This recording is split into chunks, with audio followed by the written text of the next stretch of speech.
High everyone, welcome to my another daily blog. সন্ধ্যা হলে কিছু না কিছু খেতে মন চায়, তার জন্য প্রথমে নিয়েছি চাউমিন। আজকে আমরা চাউমিন রান্না করব। তার জন্য এখানে আগেরটা ছিল এবং নতুন এক প্যাকেট বের করে নিয়েছি। তার জন্য প্রথমে নিয়েছি একটা কড়াই, এটার ভিতরে 2 গ্লাস পানি দিয়ে দিব। এটা গরম হলেই আমরা চাউমিনগুলো ঢেলে দিব সিদ্ধ করতে।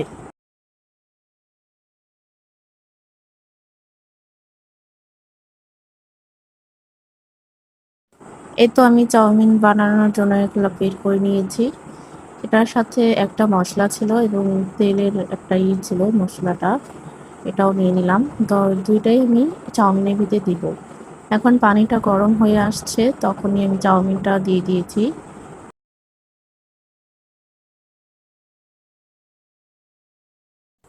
এখন এটাকে একটু নেড়ে দিব যেন সাইড থেকে পুড়ে না যায়।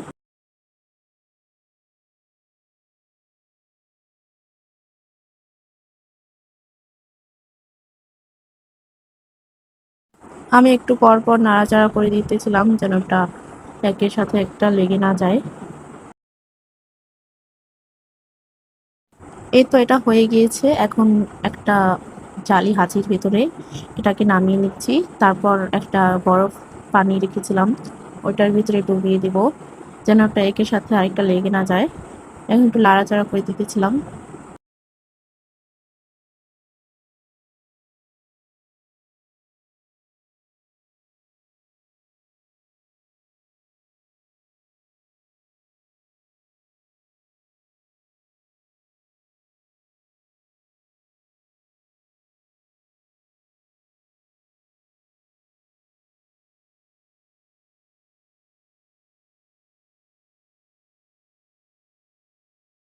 আচ্ছা, এখন আসি মেন রান্নায়।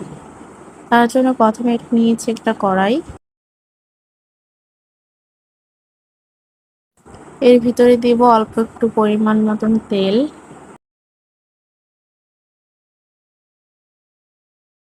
এরপর দিয়েছি বাটা রসুন, আপনারা চাইলে কুচি করাটাও দিতে পারেন। এটাকে একটু তেল দিয়ে ভেজে নিব।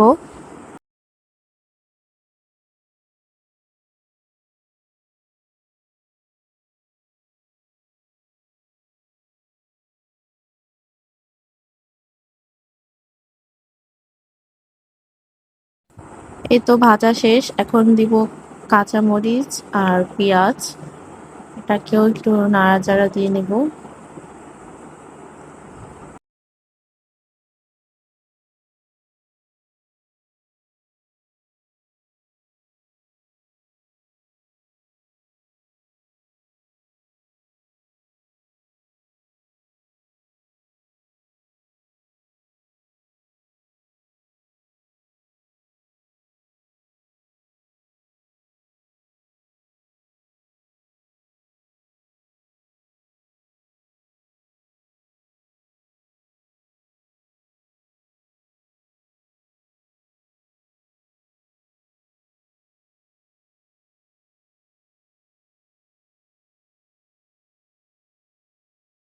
পেঁয়াজ একটু লাল হয়ে আসলে এটার ভিতরে দিয়ে দিব অল্প একটু টমেটো বাটা।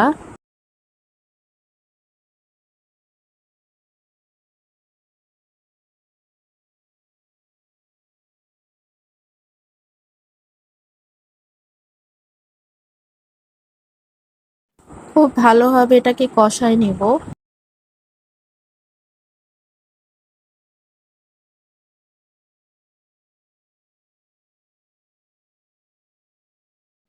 এখন দিয়ে দিব চাউমিনে থাকা ওই তেলটা।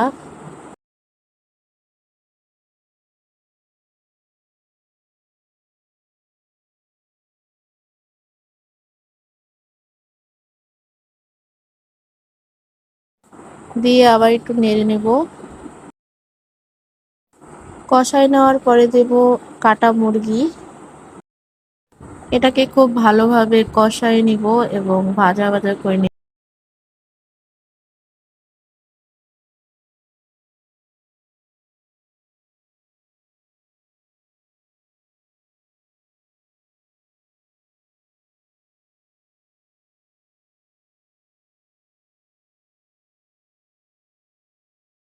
এখন দেব স্বাদ মতন লবণ। আমি এখানে হাফ টেবিল চামচের মতন দিয়েছি। এখন খুব ভালোভাবে আবার এটাকে একটু মিশিয়ে নিব।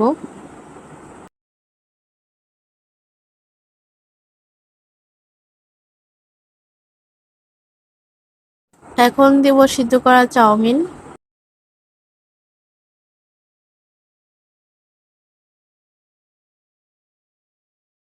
চাউমিন ভাজা শেষ হয়ে গেলে এটার ভিতরে দিয়ে দিব স্পেশাল মশলা। এখন খুব ভালোভাবে এটাকে মিশিয়ে নিব। এই তো রেডি, এখন এটাকে সার্ভ করব।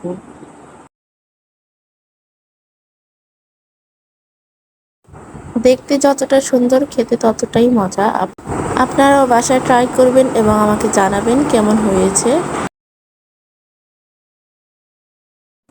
নেক্সট ভিডিওতে দেখা হবে। Thank you for watching. By.